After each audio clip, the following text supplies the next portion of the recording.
You know how sometimes you come across certain words or a phrase, and they inspire you for a minute, but then they just fade away? Well, what if I told you there are some ideas that do more than that? Words that can actually provide a complete foundation for how you live your life. Today, we're going to dive into one of those powerful frameworks. Take a look at these three phrases. They come to us from the incredible vision of the poet-philosopher Allama Iqbal, and together they form this profound triad: unshakable faith, consistent action, and a love that conquers the world. Pretty powerful stuff, right? And this is really the whole point. These aren't just poetic ideals you're supposed to admire from afar. No, they're meant to be anchors. Think of them like a complete operating system for your spiritual development, for your personal growth, and for how you show up in the world. Now, we've got to give credit where it's due. The way this wisdom has been structured and brought together for us today comes directly from the work of a seeker named Mir Ali Shah, and it was shared through the Inner Horizon podcast. So we're just incredibly lucky to be able to explore these insights together. So, let's start at the very beginning, with the absolute foundation of it all, Yaqeen-e-Muhkam, or unshakable faith. This is the root, and believe me, everything else grows from here. So what do we really mean by yaqeen? It's so important to get this right.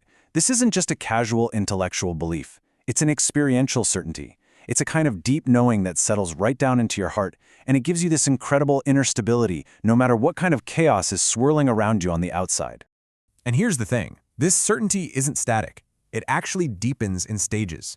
The great scholar Imam Ghazali laid it out for us. It starts with ilm, the knowledge of certainty. That's like reading in a book that fire is hot. Then comes ayn, the vision of certainty, where you actually see the fire. And finally, you reach haqq, the truth of certainty. That's when you feel its heat. It's a journey from just having information to truly embodying the truth. And this is the beautiful outcome of that journey.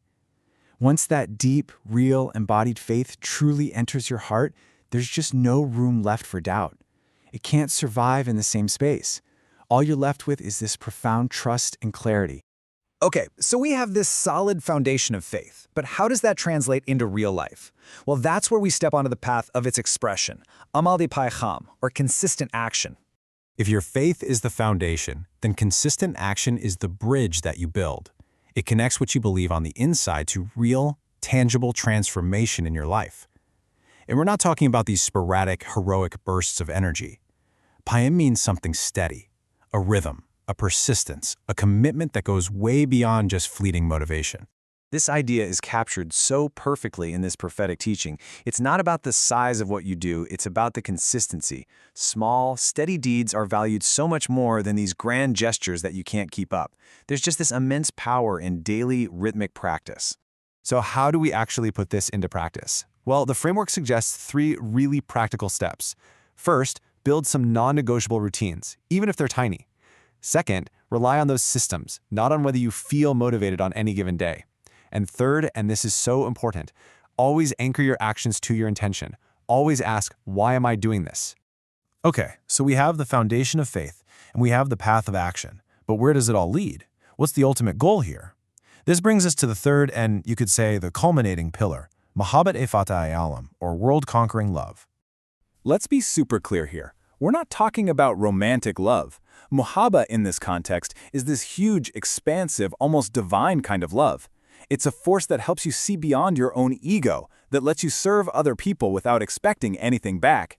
And it conquers the world, not with force or control, but through the sheer power of a compassionate presence.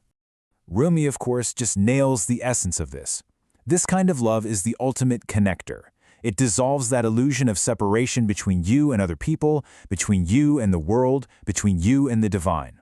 It truly is the bridge to everything. So how in the world do we cultivate this? Well, the practice is actually beautifully simple, but really profound. First, serve others without needing any credit for it. Second, in all your interactions, seek ihsan, which means excellence and beauty. And third, consistently and actively cultivate gratitude for everything you have. So now we have our 3 pillars, but the real magic happens when you see them not as separate ideas, but as a fully integrated way of living, that complete operating system for your inner world that we mentioned earlier. And just look at how they flow into one another. Your unshakable faith, your yaqeen, gives you grounding. It's the solid place you stand. Your consistent action, your amal, gives you direction. It gets you moving down the path. And finally, that expansive love, your Muhabbat, that gives the entire journey its ultimate purpose and meaning.